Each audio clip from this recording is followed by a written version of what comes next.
ঘর সাজাতে আমার অনেক ভালো লাগে। কিছুদিন আগেই এই ওয়ার্ম লাইট ও ৩ লেয়ারের ঝাড়বাতিগুলো আমি একটা পেজ থেকে অর্ডার করেছিলাম একটি অফারে, এবং এগুলো দিয়ে আমি কীভাবে ঘর সাজালাম সেগুলোই আজকে আপনাদেরকে দেখাবো। তো ওয়েলকাম জানাচ্ছি আমার নতুন এই ব্লগ ভিডিওটা দেখার জন্য। সবাইকে আসসালামু আলাইকুম। সবাই কেমন আছেন?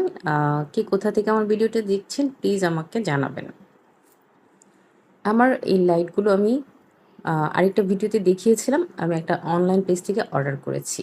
তো যেহেতু এটা ইলেকট্রিক এর কাজ, সেজন্য একজন ইলেকট্রিশিয়ান ডেকে নিয়ে এসে কিন্তু ওই যে লাইটের লাইনগুলো দিয়ে এটাকে ফুল সেট আপ করে নিয়েছি, এবং এত সুন্দর লাগছিল। এটা অনেকগুলো মোডে কিন্তু লাইটটা অন অ্যান্ড অফ হয়। তো কোনো একটা কারণে লাইটের একটি মোড ফিক্সড হয়েছিল, যেহেতু সুইচটা অনেক ওপরে ছিল, আমি আর ওটা চেঞ্জ করতে পারিনি। এজন্য লাইট অফ করে আমি আর আমার ছেলে খুব এনজয় করছিলাম। কি সুন্দর লাগছিল আমার ছোট্ট সংসারের একটি অংশ। এটা হচ্ছে আমার ড্রয়িং রুম।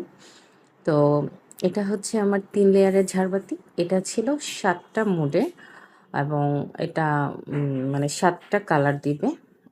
এত সুন্দর লাগছিল। এক একটা কালার দিচ্ছিল কি নাইসলি। আমরা সবাই মিলে মুগ্ধ হয়ে দেখছিলাম। এত ভালো লাগছিল আমার। মানে আমার মনটাই একদম ভালো হয়ে গিয়েছে। যদিও আমার শরীরটা একটু খারাপ ছিল, এবং এটাকে আমরা বারবারই দেখছিলাম লাইট অফ করে লাইট অন করে। অনেক সুন্দর লাগছিল, পরিপাটি লাগছিল। যদিও এই বাসাটাতে নতুন এসেছি, তো ছোট্ট করে ছোট শখগুলো পূরণ করার চেষ্টা করছি। আসলে একদিনই তো সব কিছু সম্ভব হয় না, স্বপ্ন পূরণ বা ইচ্ছা পূরণ। তো ছোট শখগুলো ছোটোভাবেই পূরণ হচ্ছে, এতেই আমি অনেক খুশি। যদিও আমার ড্রয়িং রুমটা আমি সম্পূর্ণভাবে এখনও গোছাতে পারিনি, তবে ইনশাল্লাহ ইচ্ছা আছে সামনে আরও নতুন কিছু সংযোজন করব। তো এখানে যে তার বার্থডেতে ওয়ালমেট পেয়েছিলাম গিফট হিসেবে, এগুলো আমি টাঙিয়ে দিয়েছি, এবং একটা ঘড়ি গিফট পেয়েছিলাম, এটা দিয়েছি বেডরুমে, এবং খুব সুন্দর একটা জায়গায়, দেখতে খুব ভালো লাগছিল।